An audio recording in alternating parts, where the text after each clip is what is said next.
roll call, and is Tony going to be here this evening, do we know? I think he's absent, yes. Okay. Pretty sure he's Absent. Here, great. And Jim Baines? I have not heard from Jim, so I am expecting him. Okay. Right now he's absent. Okay. What's that? You made it to the academy. I admit that I went to Hampton Academy. And It is still standing. took a I too tour. went. It is standing. It was great. So I admit that he wouldn't be the only one. We received minutes from our last meeting, our special meeting, as well as the regular meeting that was on April 4th. The special meeting was on April 24th. Are there any adjustment, revisions, edits we need to make to those minutes before I ask for a motion to approve? Hearing none, do I have a motion for approval of the minutes? So moved. Second. Okay, Robert moved, John second. All those in favor? Great. Any abstentions? This is for which minutes? Both. Probably should break it in. Break it into the Is there an first abstention? show. I would abstain from the second meeting. Okay. The motion was for both, so we abstained from the first, April 4th, Second. rather than redo the motion. You weren't at the special It was meeting. not at the special. Okay. So, and Regan, in the minutes, can you please note that Joe abstained from the April 24th? Great, we did have one adjustment to the agenda. We do add, we're adding a number 12C to act on the recommendation of the Ed Committee to move the trimesters pre-K through 5, so we'll have that as the only adjustment. Great, welcome, Jim. Sorry, I thought it was a snow day, so. Great, this is the moment where I invite anyone up to address the board. If there's someone that'd like to come up and introduce yourself, please feel free to do so. I did take a peek, I don't think anyone signed up, but certainly feel free to step up.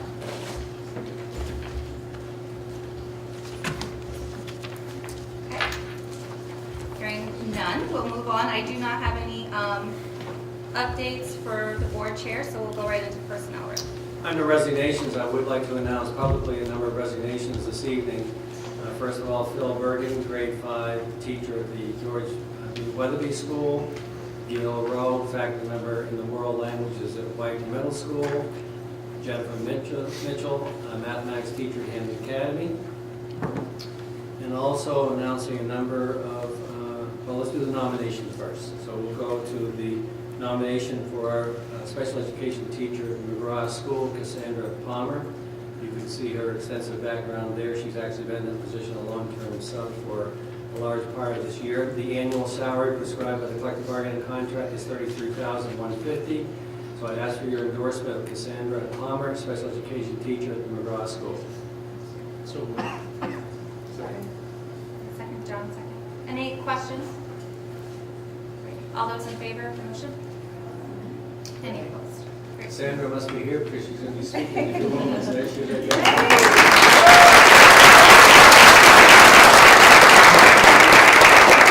Also, I'd like to announce 3 transfers that I've granted this evening. Kimberly Mitchell from special education teacher at the Smith School to Hampton Academy. Sharon DeBeck from kindergarten to 2nd grade at McGraw. And Tricia Forsman from grade 1 to kindergarten at McGraw. Okay, now we go to the superintendent of schools and read the essential behaviors outcomes. She is our chair. Education enables all students to learn the skills, acquire the knowledge, and develop the attitudes necessary for them to reach their potential as citizens who can meet the challenges of a changing global society. We believe that all citizens in our community share the responsibility to educate our children and themselves. Our schools are community support systems and should welcome and encourage all members of our communities to participate, and our schools will have a supportive and empowering atmosphere for all students and community members. Now we move to those destination imaginations. I'd ask Principal Glenn Cross to introduce, and then we'll meet the children. Absolutely, my pleasure.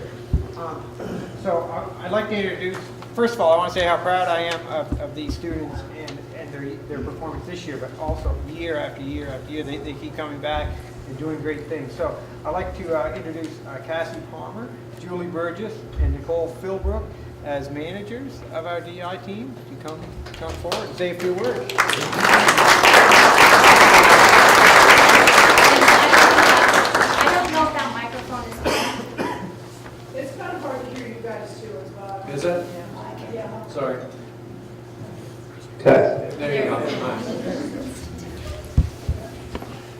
Okay, can I have all of the kids that are here on behalf of Destination Imagination to come on up? All of the team?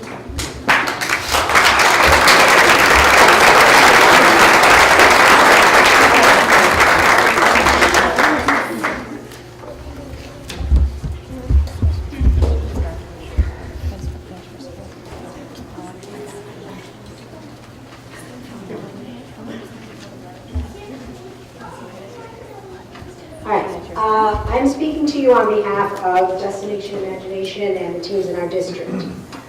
Destination Imagination, or DI, as we call it, is a program that provides hands-on learning through academic challenges in the fields of STEM, science, technology, engineering, and math, fine arts, and service learning. Participation in DI allows students to be creative, build skills, and work together as a team to solve challenges. Each team participates in a category, and in addition to that, they have an instant challenge where they're given a problem that they don't have any knowledge of, and they have to brainstorm and provide quickly a solution. Destination Imagination is alive and growing in RSU 22. This year we had 6 teams compete, showing off their talents, creativity, and leadership. 3 teams this year were from Smith School. We had a Rising Star team. Is anyone here from the Rising Stars? Smith? No? A 4th grade team, Captured Creatures.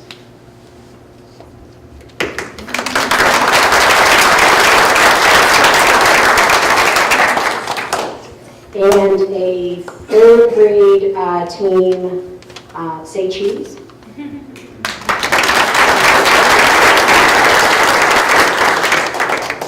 We had 1 team from Weatherby, Electric Cupcake Rainbow Fish.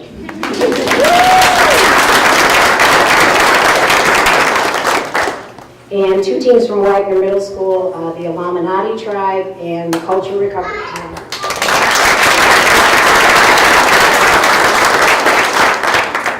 I would like to highlight the achievements of 3 of these teams in our district that placed first in their challenges.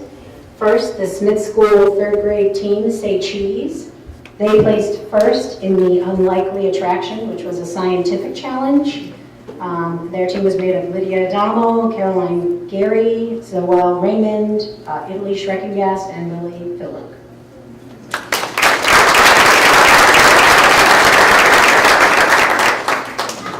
The other 2 teams in the district that placed first are the Illuminati Tribe and Culture Recovery.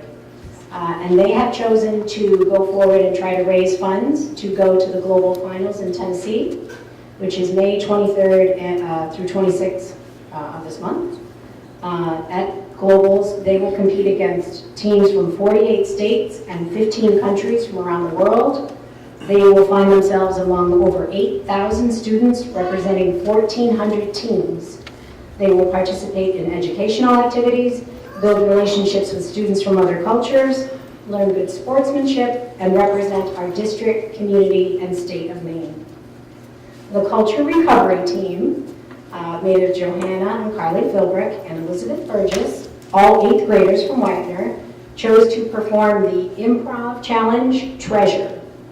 Their work began with many hours of research into various explorers and cultural societies from around the world. With that in mind, they began to do research and devise scenarios that they would act out on demand around these themes, and all they had for props was a single bed sheet. In competition, the judges would randomly choose 2 explorers and 1 treasure, an unlikely location, and a super secret setback, and those were revealed to the team. And with only 2 minutes to prepare, they had to create and perform a 5-minute skit in which they, as the explorers, would overcome the super secret setback to find the treasure at an unlikely location. At DI States, the team, Culture Recovery, with their awesome improvisational skills, creative energy, and quick wit, had the audience laughing and cheering as they acted to a first place win. Nice job, Culture Recovery.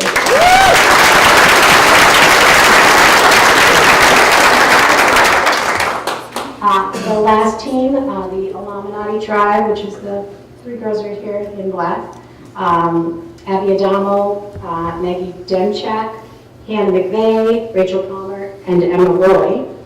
They selected the scientific challenge and designed and built a 3.5-foot tall working merry-go-round in a cloud city that used the scientific concepts of Newton's law of motion, kinetic energy, and sound waves. During the skit, the team members drank a potion and shrank as they flew into the clouds. In order to portray this event, the girls made puppets that were identical to what they looked like. The appraisers and audience were wowed at the surprise reveal of the puppets. During the skit, the puppets were placed on the merry-go-round, and then the merry-go-round was turned by bicycle gears. The team also had to incorporate sound into their design, and so as a result, the merry-go-round rings a chime as it spins. The combination of the merry-go-round and the lifelike puppets won the team a first-place award in the middle level for the scientific challenge. The artistic talent and creative thinking behind the puppets also earned the team a coveted Renaissance Award. This award is given to one team only, it states, that demonstrates outstanding and extraordinary amounts of effort and preparation in their solution and outstanding skill in engineering, design, or performance. So congratulations, girls.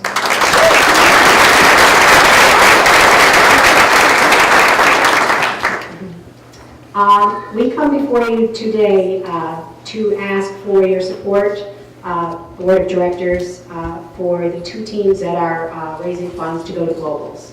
The cost to attend Globals is $750 per person for the registration fee, plus the cost of travel, making it about $1,000 per person. This fee has tripled within the last few years. Our teams are working hard to raise money. I'm sure you've seen signs, posters, flyers around town with many events happening now and for the next couple of weeks. The deposit for each team is $1,500. The board has generously paid this fee in the past for our teams, and we are coming before you today to ask if you would do the same. Destination Imagination deserves your continued recognition and support. We see ourselves as no different from any other school-sanctioned club or activities such as band or chorus or clubs. As the number of students that you see before you choosing to be in DI grows, we would hope that we would receive your support. One area of support that the district may want to look to in the future is Title IV funding that comes from the federal government. A possible use for this funding is to provide students with a well-rounded education, including programs such as STEM, arts, and civics. All 3 of those things are part of Destination Imagination. One of the biggest obstacles for teams is finding parents to coach, and those Title IV funds could be used to pay parents or teachers to be coaches, and that would allow Destination Imagination to grow in our district.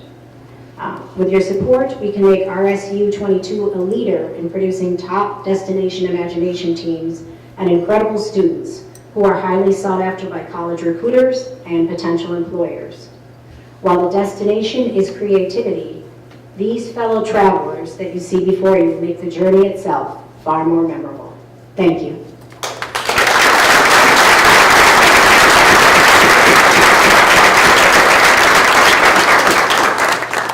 Any questions from board members? Last year we paid for registration. How many teams went last year? 3 went last 3 year. went last year. And do we have the funds in? Yes, we do. I don't see it necessitating board action. I will carry that on your behalf and continue the donation we've done in the past. It'll be $1,500 for each team. Thank you. I do think you do bring up a great point, Sandra. I was not aware of the Title IV, and I'll talk to Mrs. Giard over to my right because she oversees that money. That may be a resource that we can look at next year as well, so thank you. So on behalf of the board, we will generously and very well commend you for a nice job. And the children, good luck, and we'll send the $1,500. Thank you very much. Thank you very much. Thank you.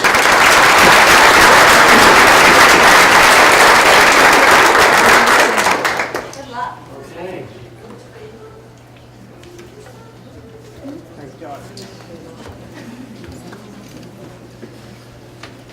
Continuing with a good news theme, for the benefit of the audience, Principal Rue and Principal Glencross are going to do a brief overview because we have received word that our 2 middle schools have received reaccreditation, Samuel Wagner Middle School and Reedsbrook Middle School. Each board member has received a comprehensive report that's in your, it's 55 or 60 pages long. It's pretty detailed.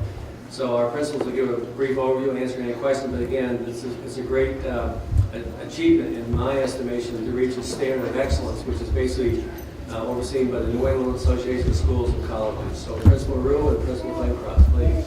We'll start. Thank you. Thanks for the opportunity to recognize this accomplishment for our school. I want to start by recognizing a number of individuals who really were leaders from the outset and helping make this happen. So our co-chairs for our steering committee were Erica Farrar, Mrs. Farrar, she's here tonight. Michelle Campbell, she couldn't be here tonight. And Dana Ross, and he's here in the back. They really helped us move a lot of this work forward. Thank you very much for your assistance and help. I also want to recognize the entire Wagner staff, because it wasn't just our steering committee, it was the entire staff that really had to work together. And I think that was the real benefit of working through this process with the entire staff. More than ever, I feel like we have a purpose, a vision, and we're moving in a direction that everyone was a part of making happen. So hats off, to the entire Wagner staff for making this happen. Also, Mr. Lyons and Mrs. Giard and the entire RSU 22 board, I want to thank you for making this possible, for the financial backing and the push to move us in this direction. So we have a lot going on tonight. You have the reports. I'm going to post them on our website for the general public to see now that the board has had the opportunity to look at. But I just wanted to highlight a few of the recommendations and a few of the commendations that we received. So under the recommendations, one of the big areas of focus in our school improvement plan that was part of this process is a continued review and update of our written curriculum, and really with the goal of putting it in a common format across all curriculum areas. So that's something we've begun to work. We're going to continue to work with Mrs. Giard on fine-tuning that common format over the next little while. And through the process, we're able to reinvent our school mission, core values, and beliefs. And that was a real process involving the entire staff and a number of community members. So we want to make sure when we revisit our curriculum that we align instructional strategies to our mission. And so we'll have to fine-tune that moving forward. And in our school in particular, we have special education needs that need to be looked at and revisited, as demographics change. So we want to ensure that we have staffing and other things in place to meet the needs of our special education students. So that was another recommendation that came out. Our commendations were many, and I was very proud of that for a lot of reasons, but I'll highlight a few things. As part of the process in revisiting our core values, beliefs, and mission of our school, we had the opportunity to revisit that, and so we received a commendation on our work in that regard. Both our middle schools work together to develop a habits of work rubric that we have in place, and that really shows how students work on things like citizenship, effort, and things like that. So we have that in place, and that was a commendation. I think they really wanted to acknowledge the district and Mrs. Giard for her support on professional development and supporting that and providing opportunities for teachers to develop as professionals. Our middle school hybrid report card, where we have a traditional reporting system and a standards-based reporting system, was something that was noteworthy. And something I'm very proud of as a principal. I think our school was noted for having a very positive, welcoming school culture, and I think it continues to be that. And so that was a noteworthy effort. And hats off to the teachers at Wagner for their support of student achievement both in and out of the classroom, the many extracurricular, co-curricular. I think our music program led by Mr. Ross is an example of how we're having great success in our co-curricular opportunities. DI is another example of that. And our parent group and their involvement in our school. We feel very fortunate to have such a great group of parents supporting us and doing some great things. And so those are some of the highlights that the report gave us, and it was just really a very worthwhile process. And I'd be happy to answer any questions you might have about the process. Yes, sir. So one of the recommendations was adding a special education teacher. Did that occur over the year, or was Yeah. that one of the requests that the budget committee was talking about yesterday that Yep. didn't make it into the budget? I just to clarify, it wasn't a recommendation to add a special education teacher, but because we have a high percentage of students with special needs in our school, they want to ensure that we look at that closely from year to year as demographics change, and make sure that we have things in place that meet the needs of students. It may involve adding an additional teacher if the circumstances were to require that, or it may involve things like restructuring the existing staff that we have. But it's something that we really need to keep a close eye on in order to meet the needs of those students. So on page 42, it's not a recommendation to add a teacher? I don't have the report right in front of me on 42, but Under resources needed to support these goals, Wagner will need to receive district funding for an additional special education teacher. I think when I also serve on part of on the NEAS commission, and one of the aspects of receiving the NEAS report is that the recommendations do not specify like a financial burden to the district specifically. But I think it's in talking this through with the NEAS officials, it's critical for us to revisit, reorganize resources, and that may include adding additional staffing as needed, from year to year in order to meet the needs of our special education students. Okay. Thank you, Richard. Principal Rowe. Thank you. Well, I had the honor of coming in near the tail end, and I will tell you that the Reach Brook staff took very good care of me. You figure I came in July, tried to introduce myself to as many faculty as I can, and we had our DAS visit in October. I think it was like October 10th. And if it wasn't for the faculty, but in particular Mrs. Field and Mrs. Larrabee, my head was spinning. My hat's off to the ladies because they did a lot of legwork to get everything pulled off. We have several accommodations as well, and just prior to the meeting, which I passed out, I gave you some cliff notes because the report is roughly 56 pages long, with the first portion of it being a self-study. Some of the things that, as a faculty, we would like to see, be able to make some adjustments, and then the NEAS recommendations and accommodations coming in the tail end. Some of the things that was overwhelming, both when they visited us back in October, but they also put in here, is the commitment and the integration of our core values into the daily lives of our students and the faculty. That's one of the things that they kept commenting on, that it was amazing. They said you could actually feel it when you walk through the building. And my hat's off to the faculty because they live it, and they also expect it coming in from the students. So whenever we need to talk with a student, we also talk about, you're breaking one of our core values, or, hey, you really exhibited the core value, which is a great way of looking at things.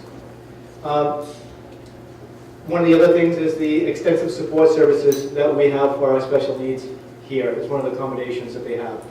We have a wide range of needs in the building, and the NEAS Commission recognized that we are working and trying to accommodate wherever the students are at to be able to see them, meet them to the next level.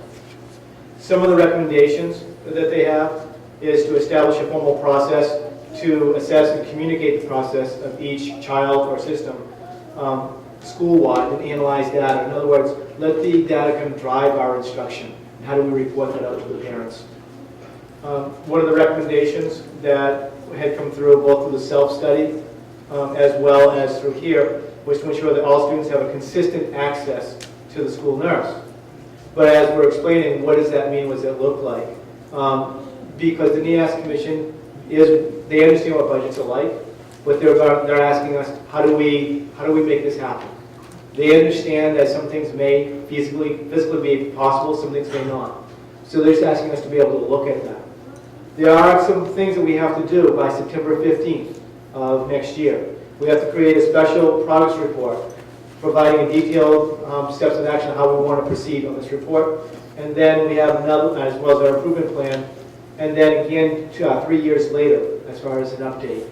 So there's been a lot of work that the faculty has done, but that's just getting ready for the report. Now it's time for us to be able to roll up our sleeves and to be able to take some action, to be able to say, okay, this is what we want to do in this time frame to be able to move forward. And I'm lucky to have the staff that I do because they are a talented group of people, I will tell you. Thank you, Don. I too want to express appreciation for all the work that the faculty and administration put in on this. I also, for a number of years ago, served on the commission that Richard spoke about. And Joe, I want to follow up on your question, which is a great one. Is the main purpose of a commission is to come in with high standards to give you accolades what you're doing well, and also create a roadmap for suggestions. They're not bound that we have to be obligated to finance those, but as the gentleman are pointing out tonight, is how do we meet that target, so to speak, even though the specificity that you pointed out is a little bit more specific than I'd like to see. But the way I see it, it interfaces with our strategic plan. I spoke to the director of NEASC, I call it, New England Association of Schools and Colleges, on Monday, because I want to know some facts. And I'm going to use approximate numbers if you allow me. I want to know the uniqueness in a quantitative way. In the state of Maine, there are approximately 75 accredited schools. The majority are accompanied with our Hammond Academy, which is also accredited. It's an exception to have elementary and middle schools accredited. So I think we need to again look at the star of excellence that we have in RSU 22, and our two middle schools proudly display an accreditation band that, in my words, really verifies that we're meeting a standard of excellence outside our doors. It'd be somewhat, although I'll use this loosely, akin to an audit. An auditor comes in, and this is what you're doing well, and here's some suggestions. Here's an educational institution that comes in and follows up on a self-study that our teachers do for 18 to 24 months. They visit the schools, they meet with you people, they meet with the children, and they give us a reflection back on how can we make Hammond Academy, Reeves Brook, and Samuel White Middle School better schools in the next 5 to 10 years. As the gentleman brought out tonight, they have to do intermittent reports as early as September to make sure that we're on that track. So even though there's an expense associated with this, it's a great vision, I think, for making sure that we check and balance it to look at teaching and learning in a more effective way as we move through the years. So when you have 75 schools, and we have 3 of them in our own district accredited, I think that speaks volumes. Any questions or follow-up from the board? Yes. First of all, congratulations. I know this is a ton of work. This is something that we've talked about in the Education Committee and a bit at the board level. And I think Joe's question, I want to come back to it, it really is very important. I think some of the, I don't want to say frustration, or perhaps some disappointment in the past, some of the recommendations that have been put forth from this report haven't necessarily been supported in our budget. And I think we as a board need to really recognize the amount of work that goes into this and the rich feedback that we receive from these reports. And we're willing to invest this much of our staff resources and our time and our money for this audit, if you will. I think we also need to support it on the back end and not just let it go by the wayside. So I know that this is a very difficult budget year, but this is a 10-year report, right? 10 years? Yes, it is. So I think we need to make it a commitment to not forget what's in this report over the next several years. Additionally, we have heard from teachers about how much work does go into this. And again, we very much appreciate it, and it's fantastic, this rich feedback. But we really do need to examine and pay attention to 10 years from now when the next, or probably 6 years ago, whenever they start preparing for the next one, we need to pay attention to really making sure that the value that we're receiving is worth the amount of resources, human resources, time, and effort that's going into this. So I will not be on the board at that time likely. This starts again, but hopefully we can continue this message and just keep it in our minds. That's a great point, Amanda, for the public awareness, nor will I be here as your superintendent. So I think, again, that it really articulates very clearly, though, as Amanda said, precisely what we're doing well, and also focus on how can we integrate that into our strategic plan that we do annually as well. I was just going to make a comment Amanda did much better than I could have commented, but on the same line. You know, albeit it's great that we did so well. As far as the board's concerned, or as far as I'm concerned, I don't really care about what we did well. I want to see what we can improve on. For us not to look at some of those things would be tragic. So I think we need to look at those very Again, that's a good summation, is how do we get better, right? How do we never accept the status quo? How do we get better? And this will help us answer that question very easily. And I guess, Go. just like an answer to my Yeah. question, was that a position that was requested for the budget and that we decided we weren't going to do in the committee or the administrative team? Wasn't it an ed tech 2-hour increase is what Wagner requested? A special education teacher was requested in the budget, but you want to speak to that?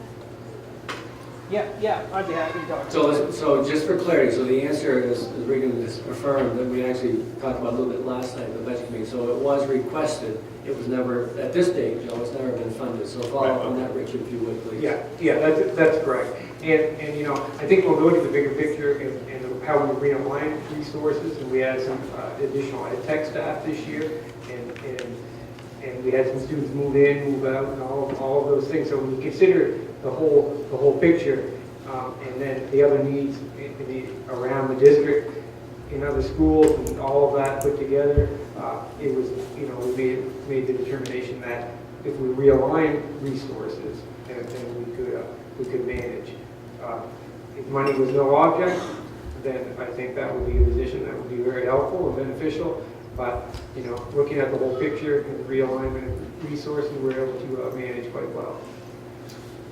Thank you, Richard. Rob? Yeah, the report actually does specify FY 2019 with that special ed teacher on the timeline. It also talks about bus service for Yes.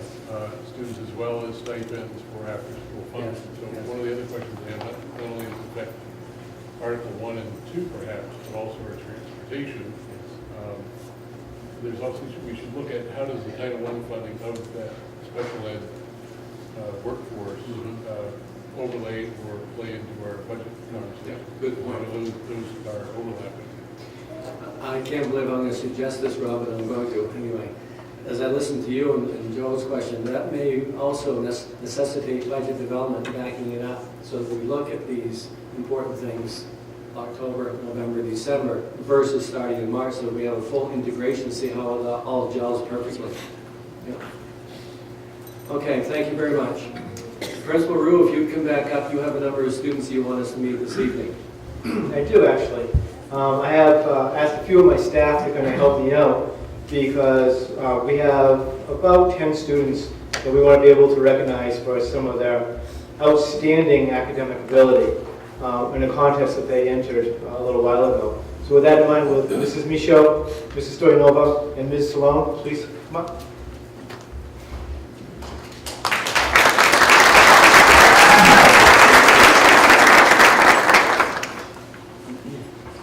Thank you, Mr. Wu. And good evening. I'm Julia Michaud. I'm going to begin, and then my colleagues, Ms. Long and Mrs. Stoyanova, will add to what my remarks are. So, as you may know, here at Brook, as part of our well-developed, standards-based ELA and writing curriculum, we have a very strong, independent reading program at all grade levels. It's a big part of our school culture. Students choose books that interest them and challenge them, and complete weekly responses and projects that ask them to think deeply, sometimes abstractly, often creatively, about their reading. As a result, we have students who have read upwards of 60 books so far just this year.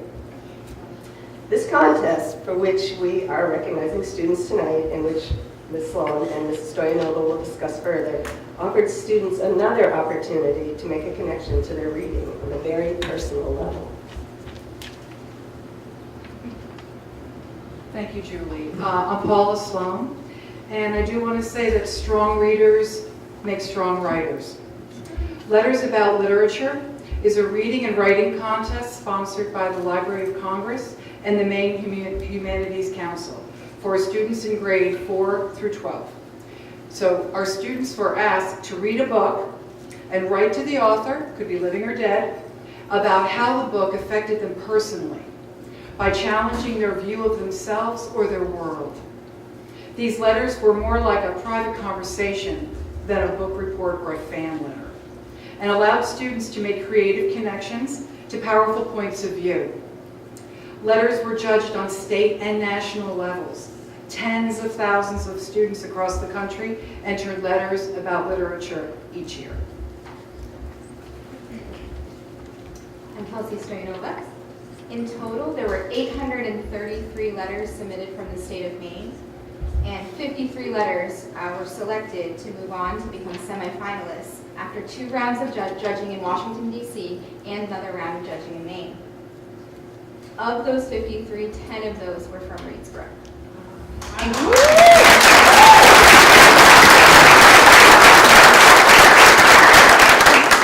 On top of that, we also had the overall second place winner from our school, who I'll announce in a few minutes. From childhood favorites like Dr. Seuss and J.K. Rowling to middle school standouts like Sharon Draper and Rainbow Rowell, from comics to memoir, these students deserve our recognition tonight. So if you please stand as I call your name, we'd like to do just that. Amelia Plant in grade 8.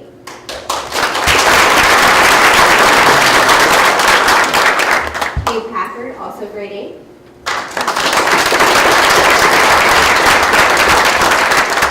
Sophie Kahn, grade 7. Jack Johnson, grade 7. Alec Kilbasa, grade 7. Paige Napalillo, grade 7. Ian Pinkham, grade 7.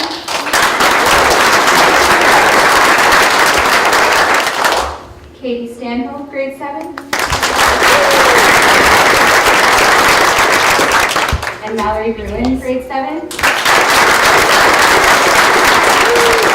And last but not least, I'd like to recognize our second place overall winner, Georgia Boudreau, grade 7.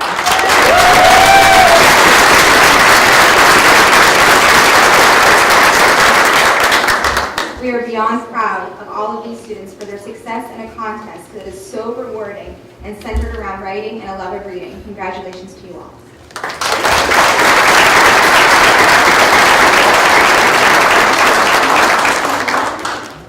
Wow, that's very impressive. Congratulations, ladies and students. Any comments from board members?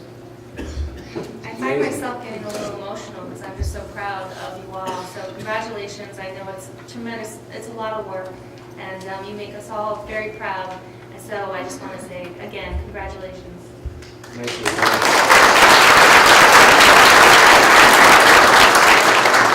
Dr. Glencross, we'll call you back. You also have some students. Again, thank you for the opportunity to recognize students tonight. I feel like very fortunate tonight to get up here so many times in such a good spirit, I guess. So in a moment, I'm going to introduce Amanda Grove. Mrs. Grove is a 7th grade math teacher at our school, but beyond that, she's really a teacher leader, particularly in the area of math, and she's helping us move our math program, not only in our school, but in both our middle schools. She's a key part of our math middle school team and moving things forward. And she has been our math coach the last couple of years, and she's really growing that program. We had approximately 45 students who are part of our math team. Out of 250 students total in the school, we have 45 represented on our math team. And we won for the second year in a row. We are the 2018 Eastern Maine Math League champions in the small schools division.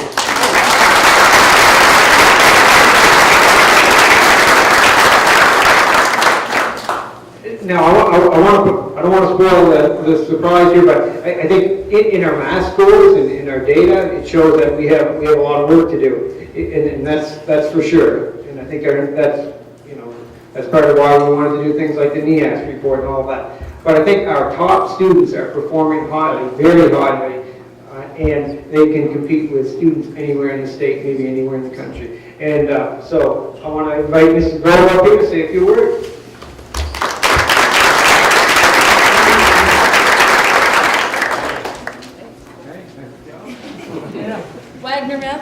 come join me?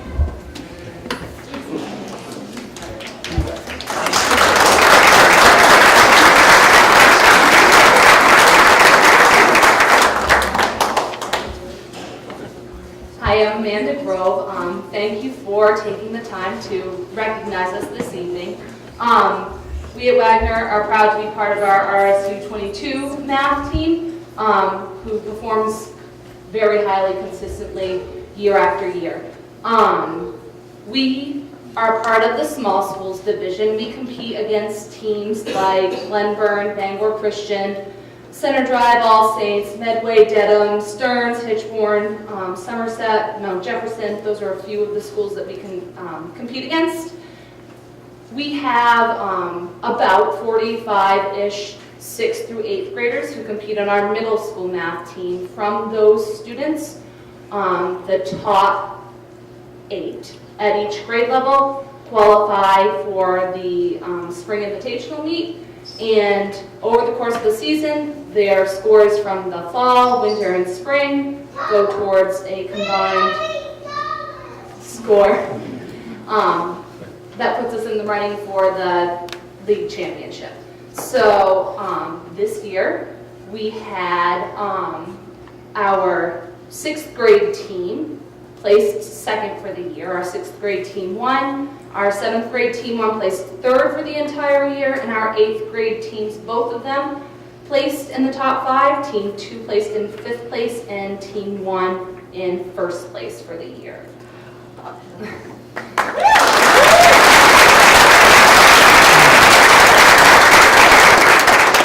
So, individuals receiving recognition at the spring meet for their year-long performance. We had top 10 finishers for the year, which included Peyton Stetson, Peter Van Overbeck, Olivia Saucier, Sarah Pendergast, and Kayla Danforth.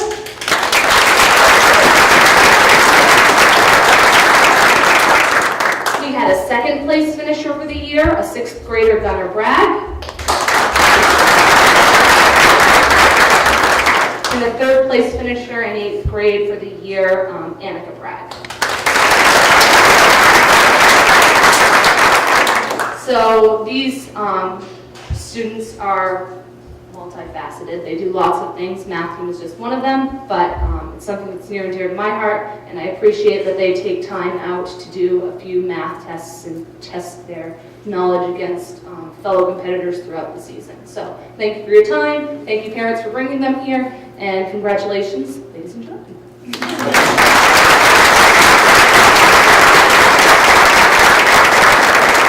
Again, congratulations to our students. Well done. Any board members, any comments? There you go. Thumbs up? Yeah. Okay. All Nice right. accomplishment. Congratulations. All right. Thank you very much. Yes, we'll give them a couple of moments.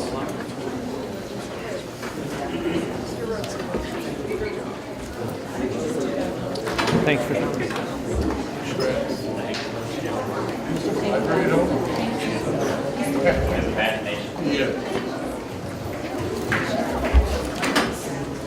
Dr. Khan?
Everybody moving over? Yes. Okay, before I turn it over to Lucas, as of about 6:30, Joe and I were talking, The most recent information I have is that the legislature today did not endorse the school funding, unless something happened. Go ahead, Joe. The legislature, particularly in the House, they voted not to extend the legislative session. Both representative and Winterfield's representative voted not to extend, and then they voted to adjourn. So the legislature is done, unless they get called back for a special session. Thank you, Joe. Now, given that Representative Hagan sent to Mrs. Nicolai this morning the following, which I'll read you. School funding for 18-19 reads, in the event the legislature does not take action on school funding, LD 1869 pursuant to 20A, etc., the Department of Education's interpretation is that sufficient action was taken under Public Law 2017, Chapter 284, Part C, an existing statute, to indeed issue school subsidy checks beginning July 1, 2018. So let's just hope that this is accurate, because again, the way the wind is blowing, the legislature was non-committal, and hopefully July 1 will receive, the check will not only be in the mail, it'll be in our office or in the bank account. So just know that's where we are as of today. Lucas. All right. I'd like to take the time to update the board on one particular activity some of the students at Hammond Academy that's occurred recently. So for those of you who don't know him already, Philip Ogletree is a student at Hammond Academy who's in my MGP class, which is Modern Global Perspectives. He's recently initiated and spearheaded a project by himself at HA with the goal of raising money through the Against Malaria Foundation. So this would be within the school community. The foundation itself facilitates the distribution of mosquito nets that are used to protect people while they sleep in areas where malaria is a common problem. So the goal of the project is to raise the maximum amount of funding possible within the district and community. The effort's being developed and managed directly by the students themselves at HA, the management of Philip, and the assistance of various teachers, and it will be completely community-based when it comes to funding. So Philip's going to be joining us during the next board meeting to further describe this project. So I thought I'd just introduce it today to give the board members a chance to maybe research the foundation itself and preparation for next week. Great. Thank you, Lucas. What's his last name again? It's kind of difficult. Okay. I believe it's pronounced Ogletree, but We'll talk after that. Get the name, okay. Thank you, Lucas. Okay, Mrs. Nichols.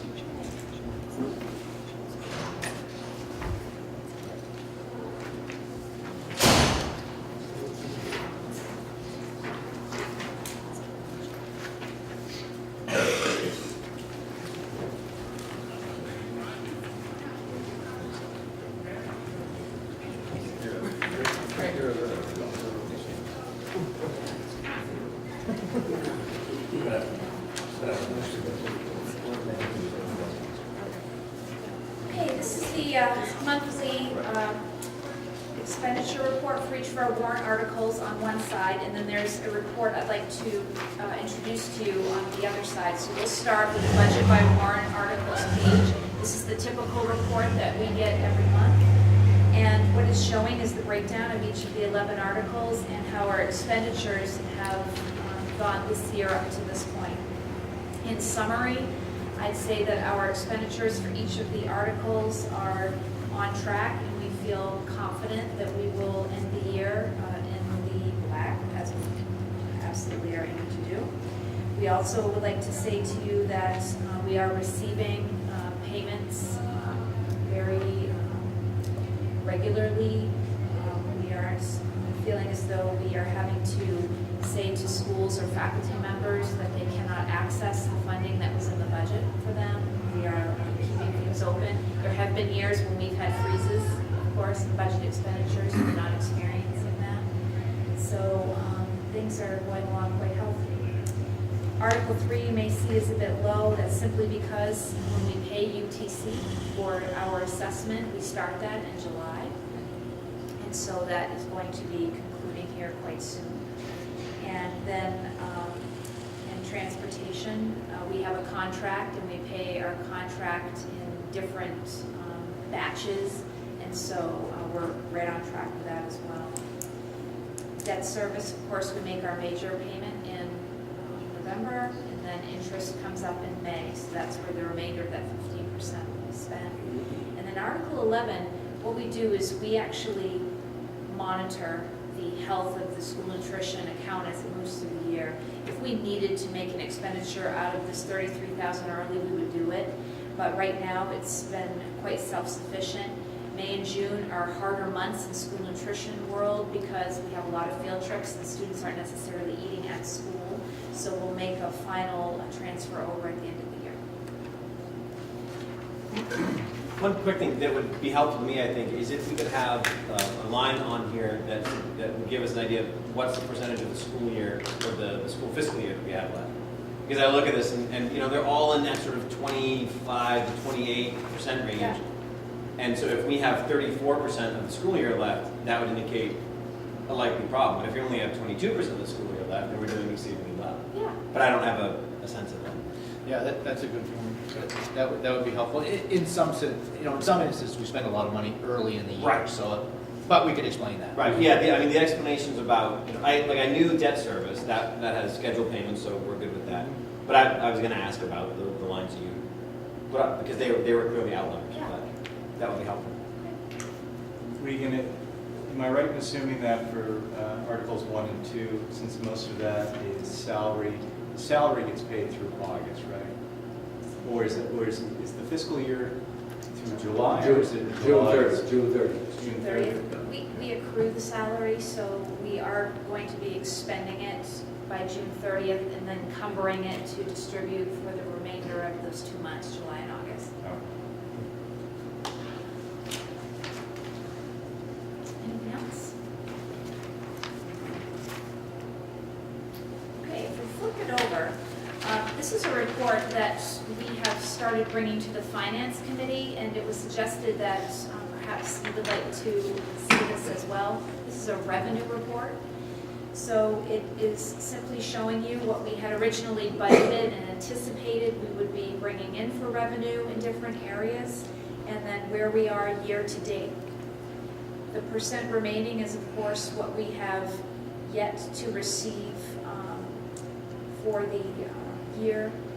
And if you see a negative sign, it's actually reversed from our expenditure side. It shows that we actually have exceeded the amount that we thought we would be bringing in. So let's just go through a few of these categories since this is a new report.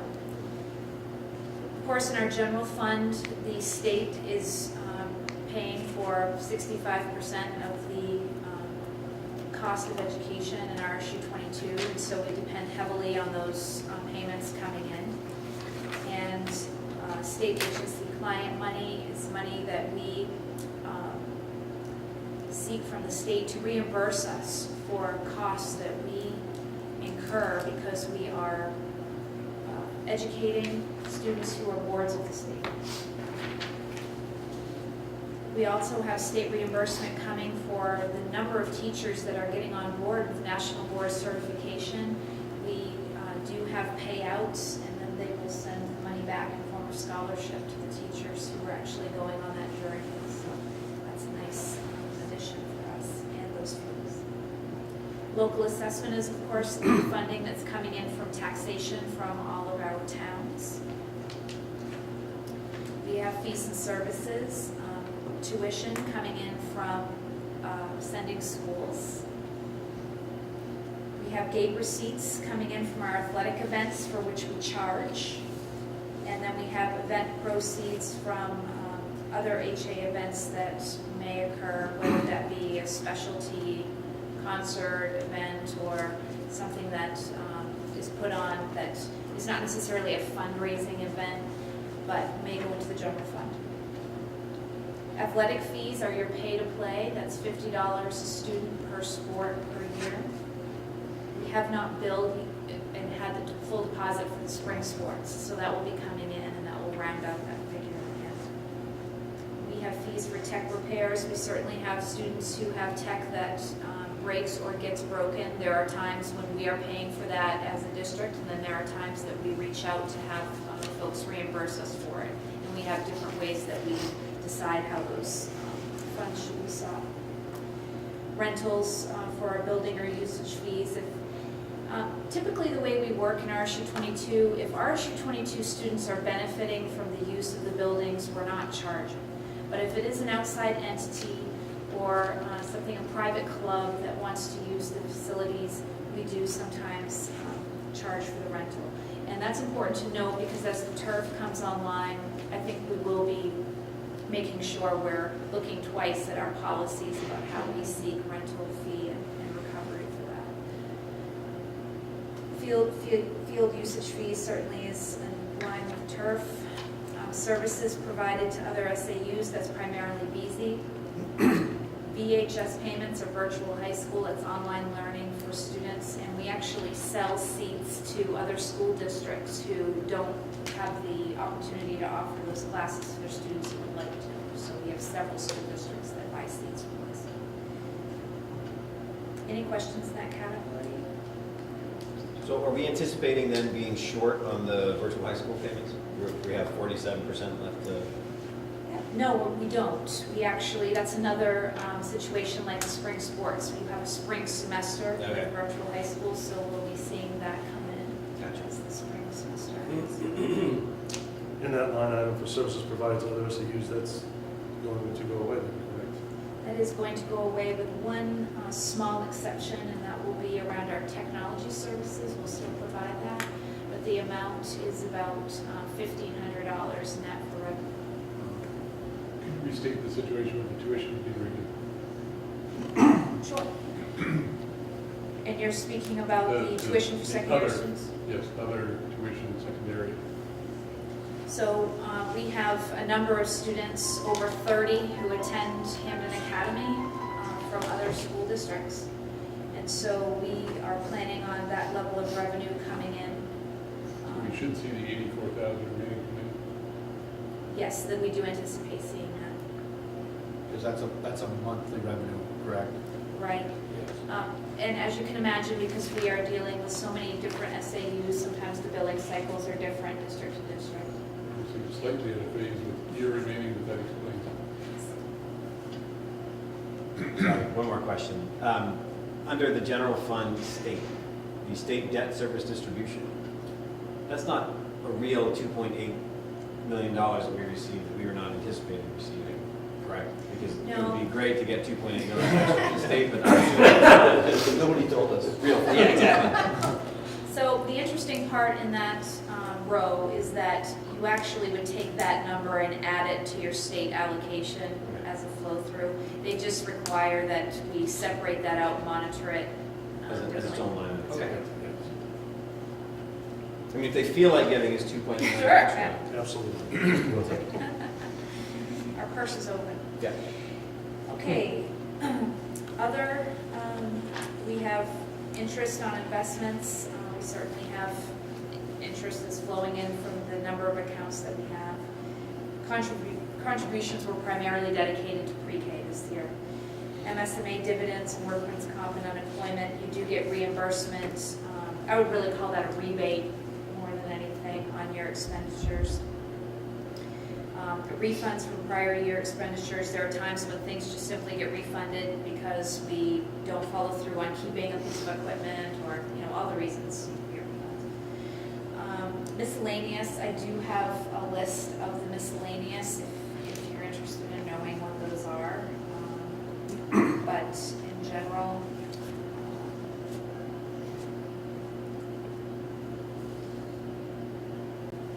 jury duty payments back to us, PSAT testing for sophomores that was paid by parents in the district. We have some royalties that came in for, I'm assuming that had to do with drama or theater. Booster club payments, return of service fees. We have a couple organizations that have asked to utilize our copiers, and so we have them pay for those copies. Everything else I think is pretty straight up. The refund for DS interest is debt service interest. And we have our one-time energy rebate from Honeywell that we will not be seeing next year. That's part of what our challenge is going into the budget.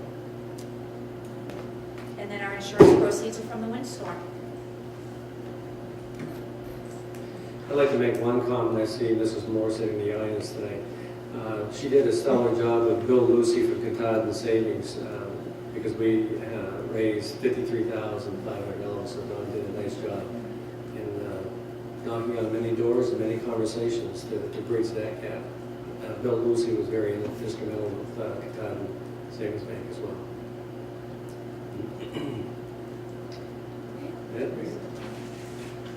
So we'll roll into the Assistant Superintendent report this month. For finance and budget, I just would let you all know that a bond anticipation note bid was released. We put that out to about 15 institutions for seeking our short-term financing toward the turf. We already have had one formal inquiry, and we're expecting that those bids will flow in at the end of next week and up till the 15th. You will be hearing at the special board meeting on the 16th the bid that we recommend to the board to move forward with full band. Budget development workshops are continuing. You have the schedule in your board packet. We've had a nice relationship in being able to work through some of the items and doing some of the work so that you have the information when you come to the workshop meeting, and there's certainly good discussion about each of those articles at the table. The McGraw School lift project is now complete, and tonight I am going to be asking that we just have a vote to forward the amount of money that we'll pay out of capital reserve for the lift. And this in part is not because we necessarily need to do this. I'm just doing this to cross our T's and dot our I's. When you have capital reserve money put away at each district budget meeting, you put a laundry list of things you expect to do. You did not expect to do the lift. That's okay. The list that we offer does allow us to be flexible, but since it's so much money, $23,000, I want to be sure you've all had that in front of you tonight. And then to let you know about school safety, we have been really working diligently towards school safety efforts, especially in light of some of the horrendous things that have happened this year in schools. So Brittany Lehman and I attended an active shooter workshop put on by Homeland Security last week. It was done in 6 modules, really well done. And so we have developed a training plan from that workshop that we intend to execute in August when we have our teacher management day. So that will be happening for every staff member district-wide. And we also have a partnership with Hamden Public Safety. They've approached us about utilizing our buildings for training exercise and also to offer back some training to us. There's an effort called Stop the Bleed, which is a training for lay people about how you can do some emergency first aid in situations where you have severe trauma and really make a difference in life-saving measures. So we're going to be investigating that with them and taking them up on some offers around CPR training as well. Okay, thank you. Good, thank you.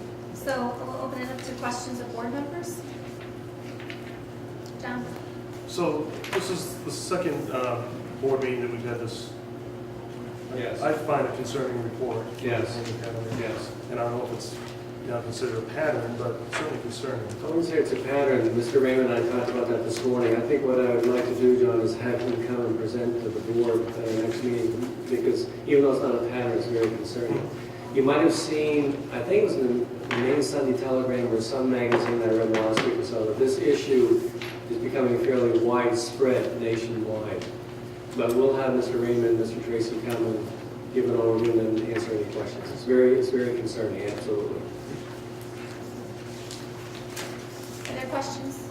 Well, I find it concerning, but I also know that one of the things the legislators did accomplish in the last session was the majority overturning the governor's veto of recreational marijuana. So I mean, it's ironic that one of the things we're battling in the schools, use of children who hopefully in public education will grow up to be well-intentioned adults. Those very same well-intentioned adults are making it difficult for us to do our job. The resignations, Yes. Do you have a report on, did you do the exit interviews with them yet? I do that around the middle of June before they leave, probably the last week before they leave, Scott. And I'm glad you asked the question, because I'll give the board a review or an oversight of that probably the July meeting. If you're not aware what Scott's asking, every teacher that leaves the district, I do an exit interview, or at least I invite them to do an exit interview. Most participate, and I'll give you some feedback on what I hear from them and the pluses and minuses and things of that nature. Other questions? Would there ever be a case where maybe somebody else would be assigned to that job, the exit interview? That's a great, yeah.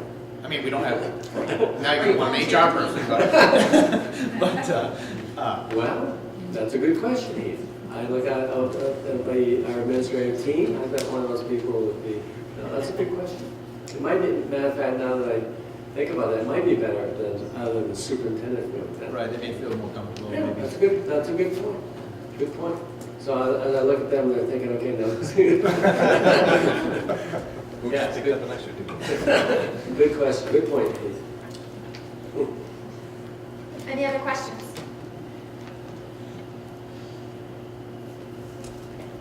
Go right into committee reports then, finance? We just met in one short finance meeting. Yeah.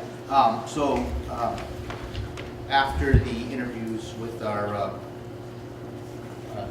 turf field representative and the lighting, people that are going to do the lighting, we met for a short finance committee meeting just to make a motion to the full board that we made that motion during the special board meeting to approve that. And it was very short.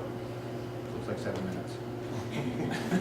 Rob, do you want to wait on the budget committee until the update? Okay. Athletic committee, Keith. I'll get longer athletically. So we met back in 24th of April. One of the main reasons for meeting is John Babbs has approached us about combining hockey teams. There's something that's happening around the state, Waterville, Winslow, done that, Old Town Orono. They are in a situation where their numbers won't, I don't want to speak for them, won't be adequate for a team this year, possibly could be. So they're in a situation where they're reaching out, looking for somebody to join with them. So we discussed some of the pros and cons. We talked about some of the participation at the youth and the middle school levels. Basically, right now, Hampton Academy has 25 kids on the team. They have 2 main lines. They don't really have enough kids to have 2 separate varsity JV teams. So Mr. Lauer thought, it would be beneficial to, have those kids. They would get more. Some of the kids the younger kids would get more playing time by benefiting from being on a true JV team. So that that was some of the pros. We would be looking at approximately 36 kids on a combined team. So that would start to get up into the upper limits of what a team would look like. But it would be beneficial. A lot of times a kid, he may not be on the varsity team, but he'd be getting a lot more play time.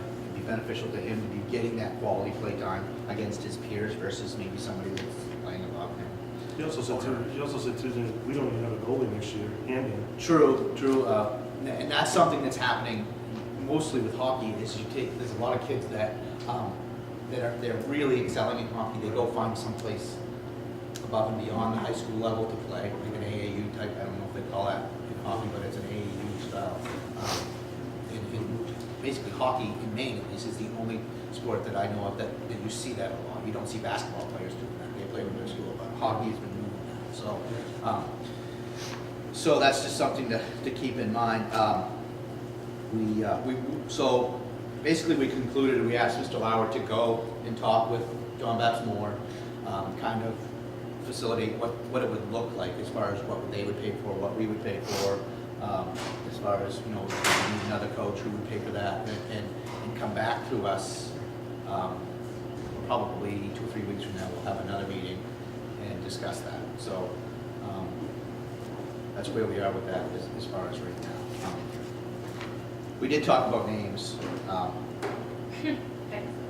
No, it was, and actually, after the meeting, I had a discussion with a parent that, you know, where it is a majority of Hampton Academy students, I didn't realize the parents are spending $300-400 on like jackets and shirts and things that they've already made that investment. Maybe, you know, Hampton Academy is in the driver's seat as far as I'm concerned with this. Maybe we should say we have to be Hampton Academy. But, and I don't even know, is that, I can't remember how we left it. Can we be Hampton Academy if we combine? We needed to find that out. Yeah, so that's something that we need to, we could, I'm sure we could be the Broncos, but I'm not sure if we could be the Hampton Academy.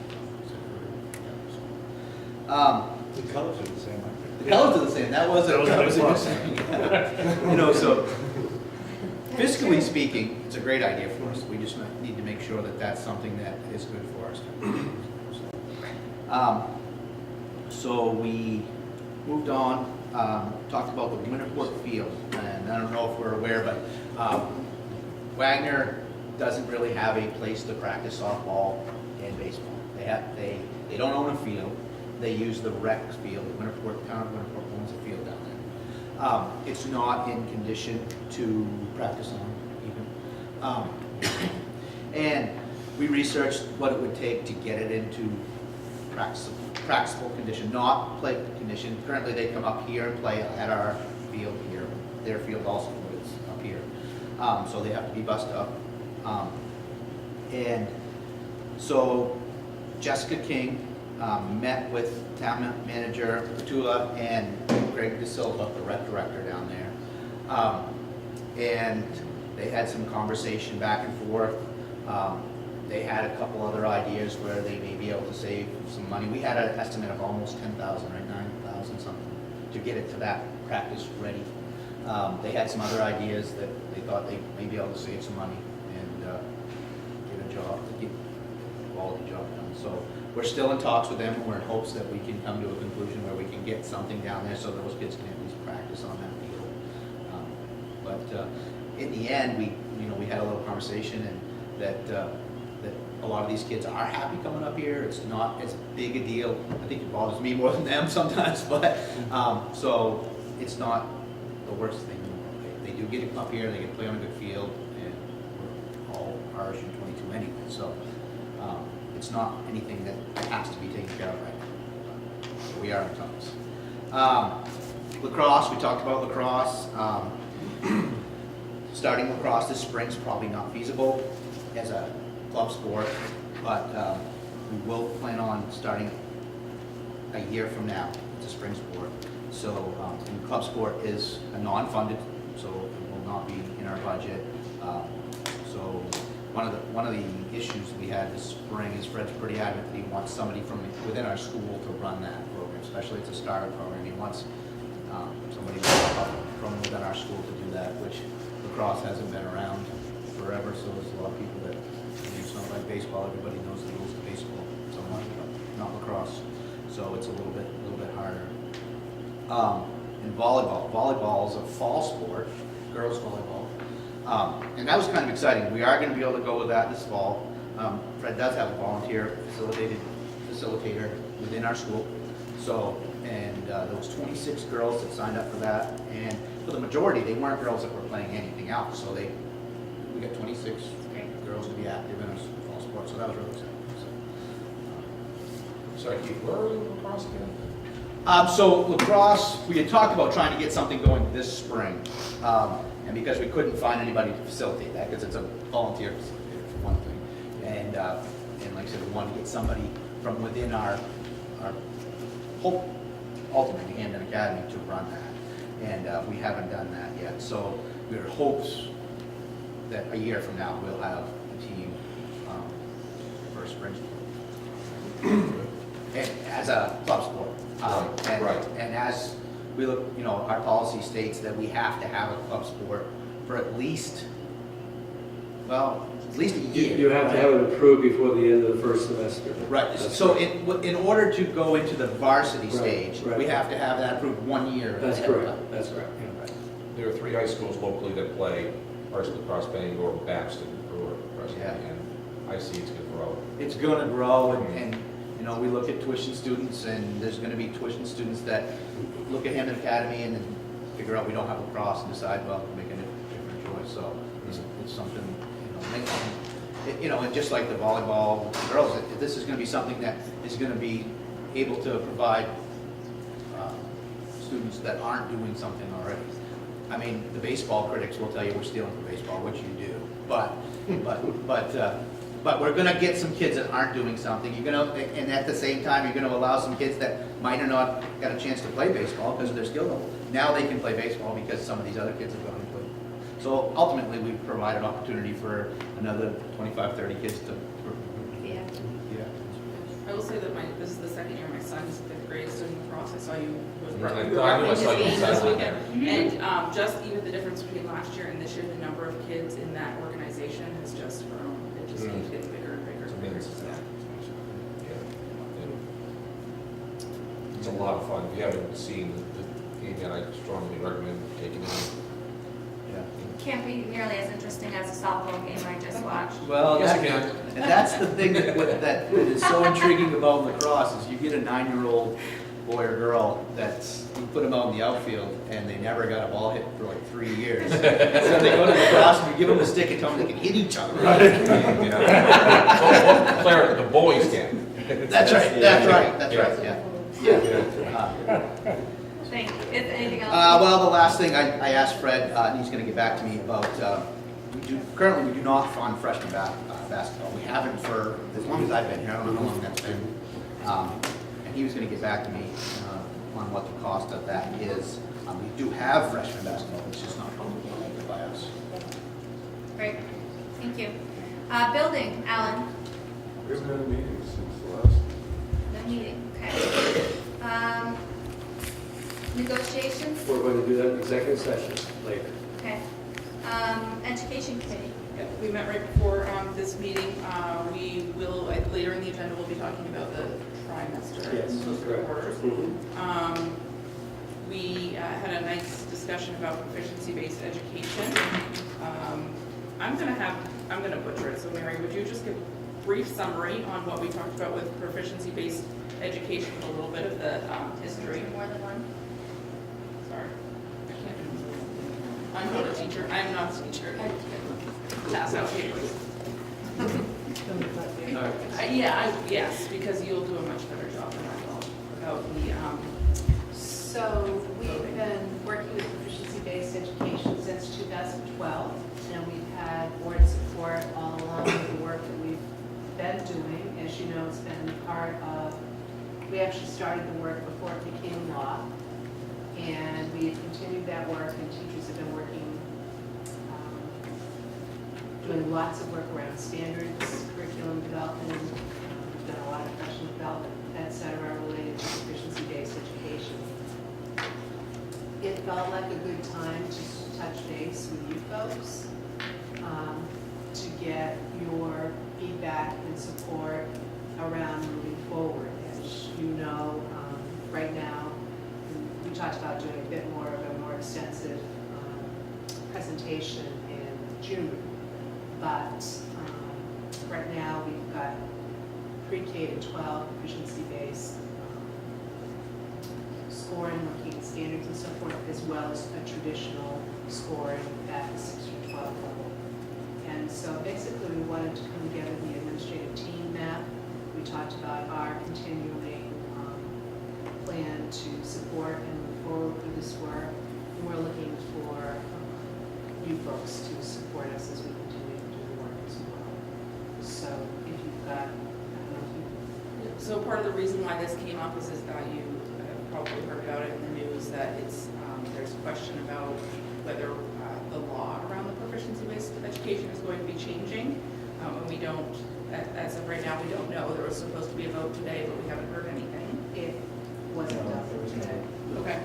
So we need to make sure that we kind of have a good direction to our administrative team around our proficiency-based education as the policies at the state level continue to change. And we thought we would just kind of introduce the topic today and then have a little bit more of a historical perspective and timeline in June. Our teachers have done a tremendous amount of work. They've put in many hours, done some fabulous things for our kids, and working with each other, collaborating, and we really want to keep our work moving forward. But thank you. So we'll bring that back in June. Yes. I saw, I don't know how long ago it was, but I remember Rick going around the room. What was it, 2 or 3 years ago? We saw this coming. We weren't going to stay the course. And Rick going around the room and saying, you know, are we going to support this long term if this happens? And I just think that consistency, whether you agree with it or not, you just need to be consistent with something. That's right. And we talked about that a lot in the committee meeting, and I think 5 years ago, we were saying the same thing, like we just need to be consistent and give it a chance. But I think we'll probably hear a little bit more in June and then discuss it. And then the other thing, we reviewed all of the different assessments at each of the grade levels. We just discussed each of the assessments and the reasons behind them and what they are measuring and the amount of time that goes into these assessments. So, Quick question, regarding the proficiency-based education issue. We've dealt with it internally. Every other school has to be dealing with the same thing. Not only those that we compete with academically as our students head out to college and careers, but also throughout the country. So what are other schools facing? What is the landscape out there? Because clearly, when they leave Hampton Academy, they're going to be compared to other students. And if there are 3 test formats out there, or 4 or 5, what is the standard that will determine whether our students excel on a peer-to-peer basis? I think we should include that when we talk very briefly about it. All the local schools around here, most of them have either adopted a complete proficiency-based curriculum or a hybrid model, similar to what we have, a hybrid model. I think there's a lot up in the air, not knowing what's happening in the legislature, so we'll have to pay attention to what local other schools are doing. However, we will be discussing. That's a good question, because parents ask that all the time. Well, as we get ready for budget season, staying the course, is there any change in our funding need as a result? Is staying the course meaning matching what we've seen in prior years, or does that also require looking at one of our articles to see that it matches our intent, as we do with all the categories? Correct me if I'm wrong here, but I would say if we don't stay the course, that would change what we need for a budget, because everyone is moving in this direction. This is where all the energy is 6 going. years. Yeah. And to just switch it, Yeah. that would require more human resources. That would be major shakeup. Yep. Great. Policy, do you have anything to report? We have that. Okay, UTC? Tomorrow night. Behavioral review. No. Nah. Education Foundation, we still don't have a representation on that. If anyone's interested, if you'll say that. Spruce. I was unable to attend. I don't know. Were you able to attend? We'll be acting on the Yeah, we interlocal do have agreement. an action. Okay. Interlocal Yeah. agreement, yes. And I believe the minutes were in our packet from that meeting as well. Mhm. Wellness Committee? Oh, am I saying? Well, it's, Community Relations. In your packet are the minutes from last month's meeting, but then we had a meeting last night that I was not at because we had our first farm league game.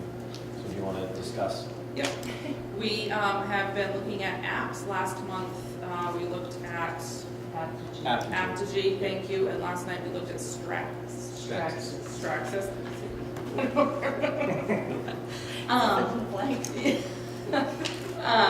And we have one more app to look at, which is School Messenger. I do know the name of that one next month.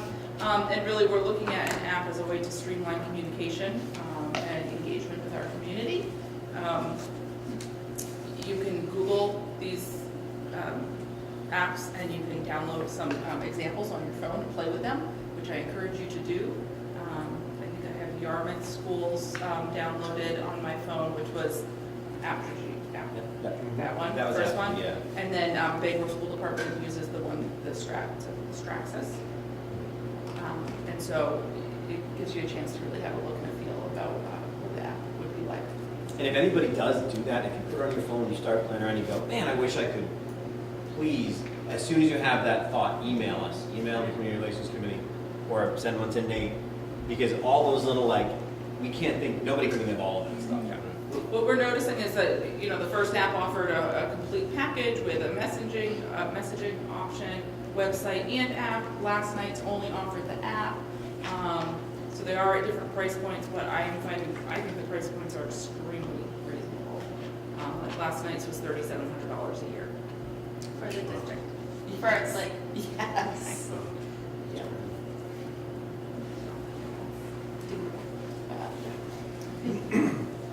Okay, thank you.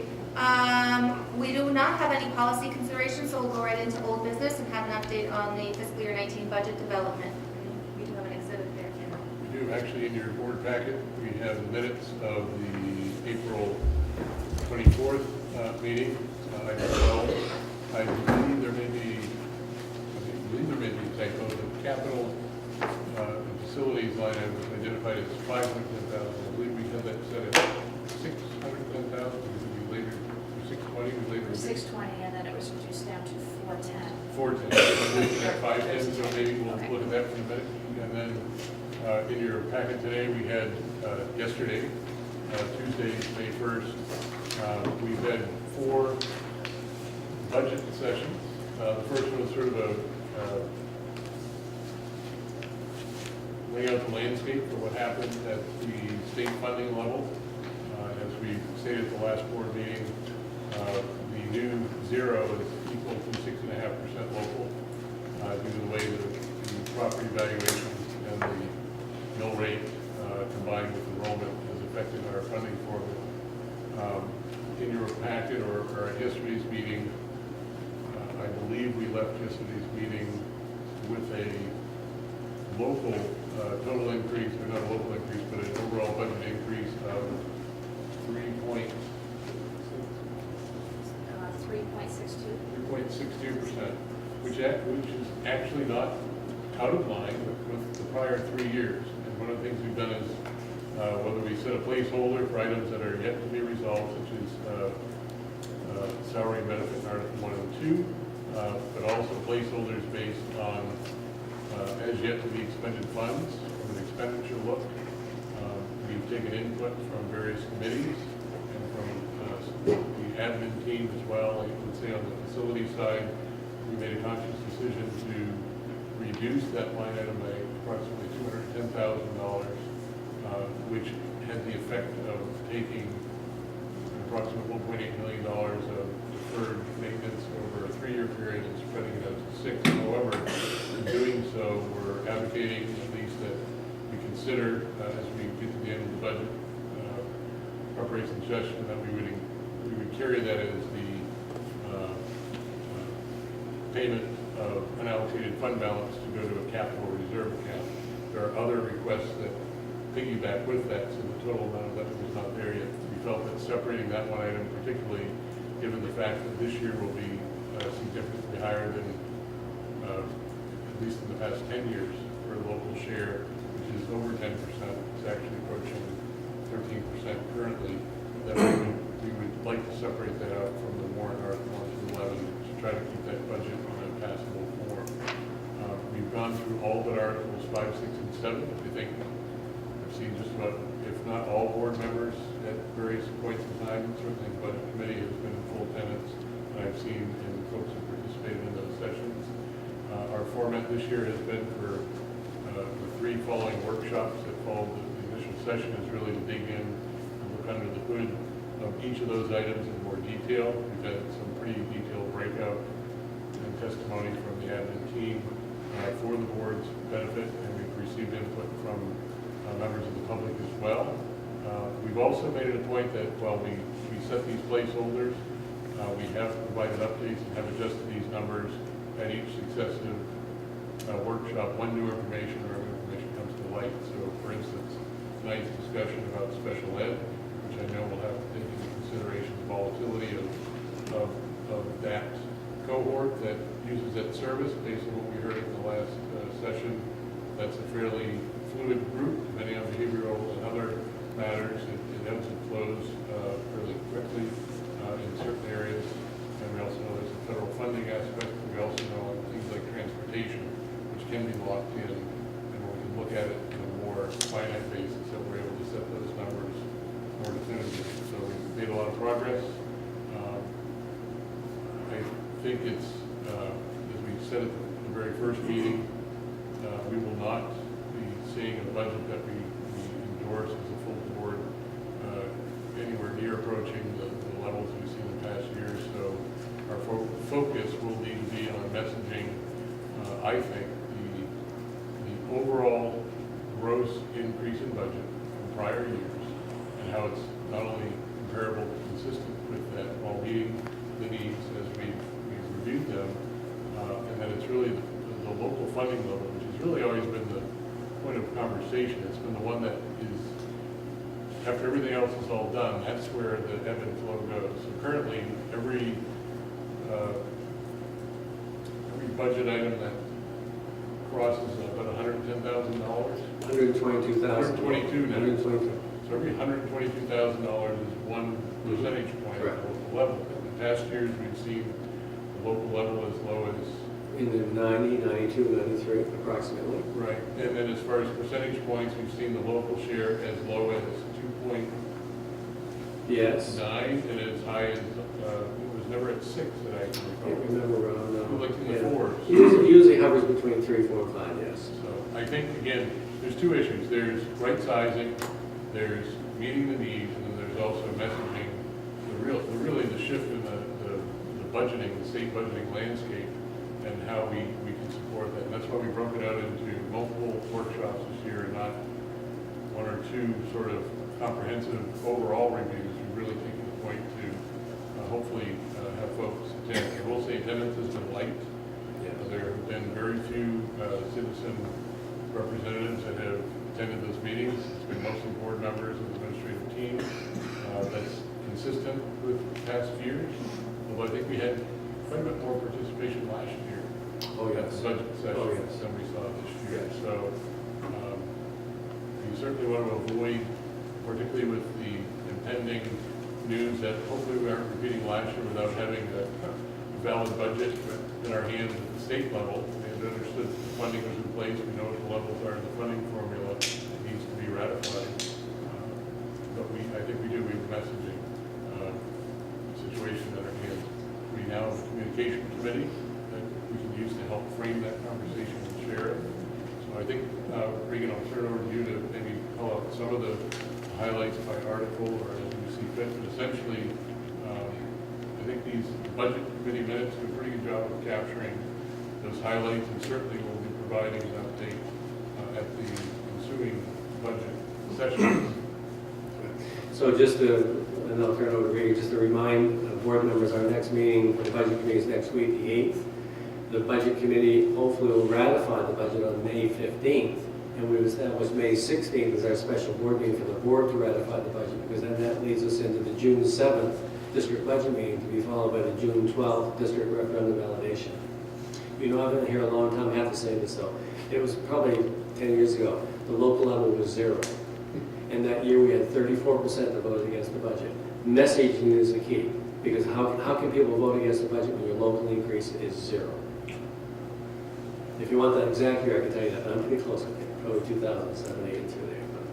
But To Rob's point, like you said, we haven't had much attendance as far as that goes, but we're going through stuff so line by line. I really appreciate that. I mean, it's nice to be able to go through and nickel and dime it and really understand what's there.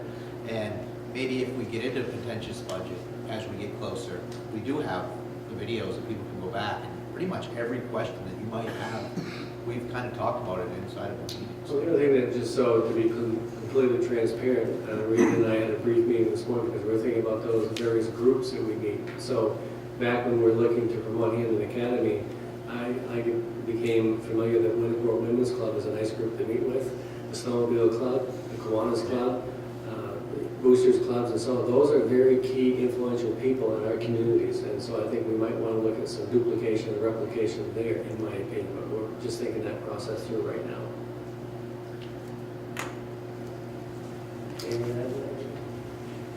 well, if you'd like to know about major factors in different articles, Article 1 is regular instruction. That's primarily an article made up of salary and benefits, and we certainly have had an increase in the salary line going into that article based on historical data of past increases.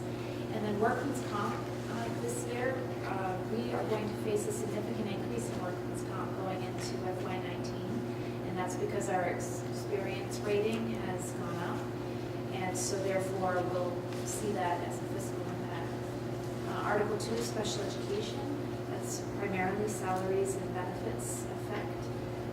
Article 4 is co-curricular, and we have, off the top of my head, I don't have that sheet with me.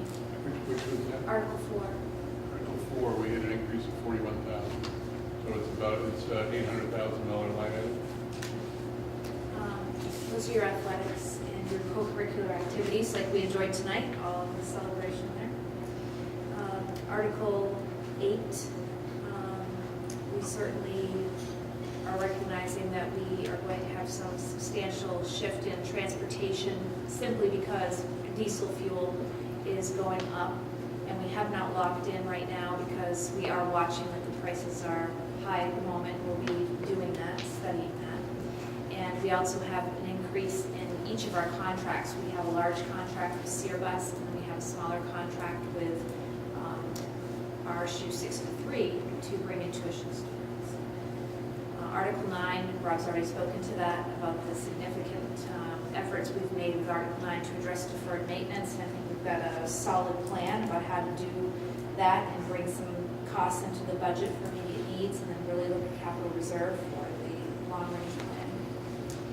And Articles 10 and 11 are probably more stable. Article 11, absolutely that way.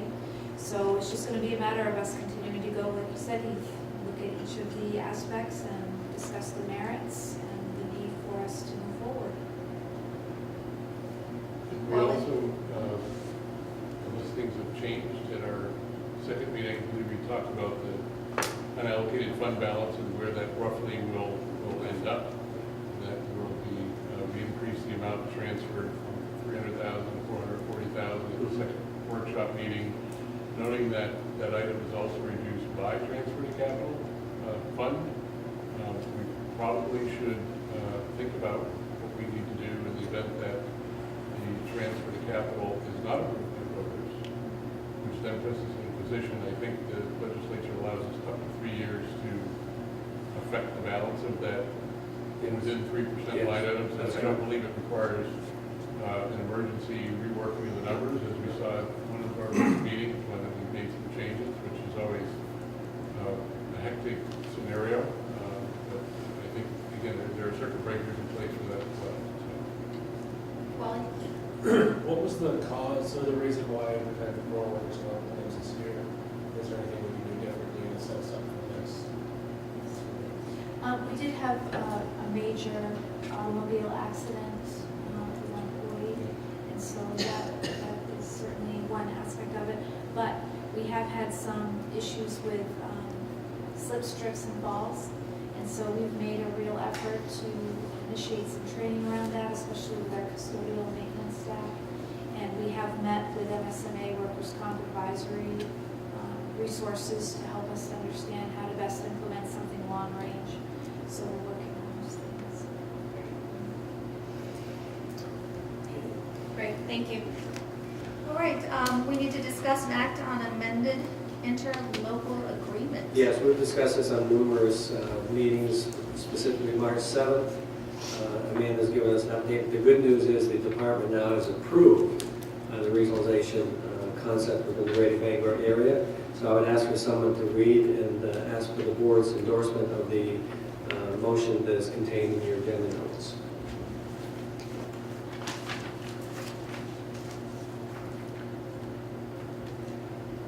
John, got it right there, sir? Into its top green box, John. Yes. I recommend that the Board of Directors, on behalf of the voters of RSU 22, hereby approves the interlocal agreement for the Southern Penobscot Regional Program for Children with Exceptionalities, as described in the Regional Service Center application. approved by the Commissioner of the Maine Department of Education and authorizes the Superintendent of Schools to sign the interlocal agreement and related documents on behalf of RSU 22. Thank you. Well, I second, great. Just, And- just if I could, just the other positive note with this, that also brought approximately $72,000 of additional state money. Remember the budget committee, we had that as an outlier? We were pending the approval of this. So now that we are truly regional in the eyes of the Department of Education, that brought $72,000 to our coffers. Any questions or discussion? Rick, thank you for pointing that out, because that one does tie directly in budget season, this adoption Yes. actually helps. Absolutely. Our bottom line out by approximately 1 point at the local level. That's correct. That's correct. Thanks. Great. All those in favor? Unanimous, thank you. And then we have the adjustment to the agenda regarding the trimester. Amanda, I think, has covered that. That's been discussed extensively in the Education Committee. So now we're looking to embrace the recommendation of the Education Committee to approve the trimester format that will be operational pre-K through 5 next year. Great, so we're looking for a motion to approve. Second. Okay. Any discussion or questions regarding this? All those in favor? Any opposed? That equals unanimous. Thank you. Great, we'll go right into, Can we just go back Yes. to the who moved and who seconded for the regionalization? I moved. Okay, thank you. I think I've seen Rick's. yeah, John read, wait, John read that. John read it. I read the motion. John read the motion. John read the So I motion. guess did I? That's what that means, second. All right, so John and Rod. There you go. Thank you for that. John and Rod. I'm thinking just I reading said it. so moved, right? Next time, whatever. You already made one. Okay, we're all Yeah, right. we're reading it. You know. We got it. Okay. We'll go right into new, you got that? All right. New business. We're going to discuss an act to authorize the expenditure of capital reserve funds for the disabled lift. At McGraw. So, sorry, Regan, I know that's Okay. yours. So what we're going to do is once again have a volunteer read to us, and I believe the language is in one of the boxes on your agenda notes. But what I need secondary to that is to send around this sheet and have each of you sign it and date beside your name. Just that you do approve if indeed this motion carries forward. So we'll wait to send the sheet around until we've done the work that comes to the board. I recommend that the Board of Directors be and hereby authorized to spend up to $23,000 of amounts available in the RSU's Capital Reserve Fund to fund costs associated with installing a disabled lift at Earl C. McGraw Elementary School. Here we have John who made the motion and Laura who seconded it. Let's open that up to discussion. Any questions? Rob? Just to clarify, the purpose of doing this is a full board motion, as opposed to having within the authority of elements already considered in capital that include that item specifically. As is reported out by the building committee, and there's a laundry list of elements that qualify as capital. Why was this one broken out, and will we anticipate this in the future for other items? What is the trigger point where you think it's necessary to do that? The way that we list the projects on the capital reserve list is typically quite specific. We do have language in there that allows us to expend on additional items, but I felt that the cost of this project was significant enough that we should make a specific motion for it.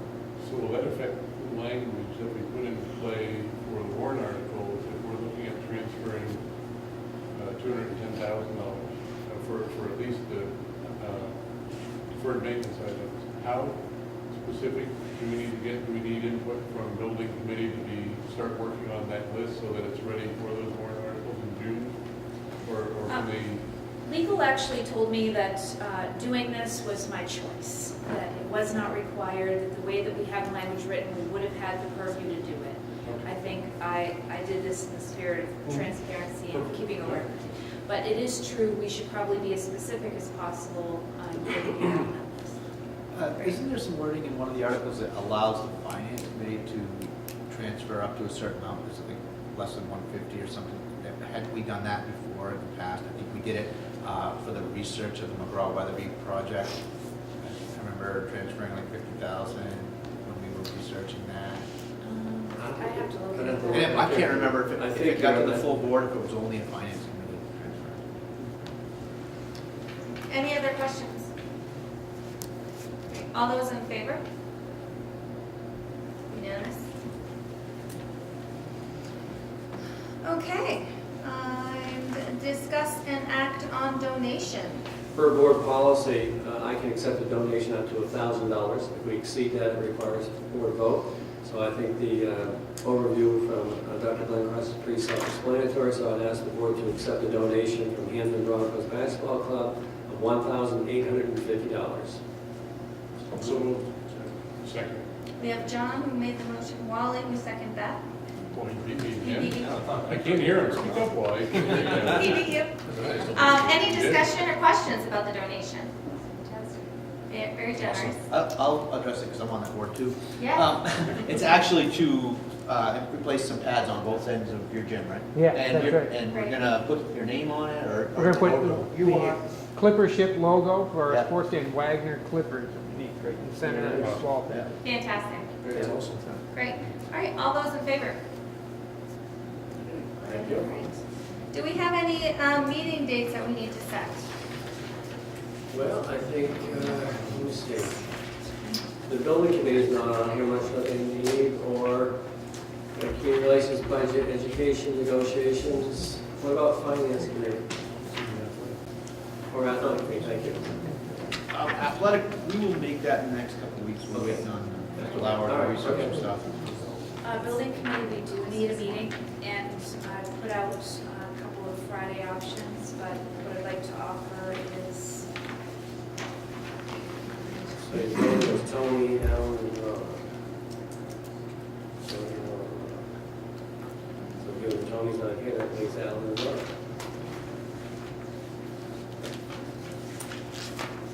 Friday the 18th.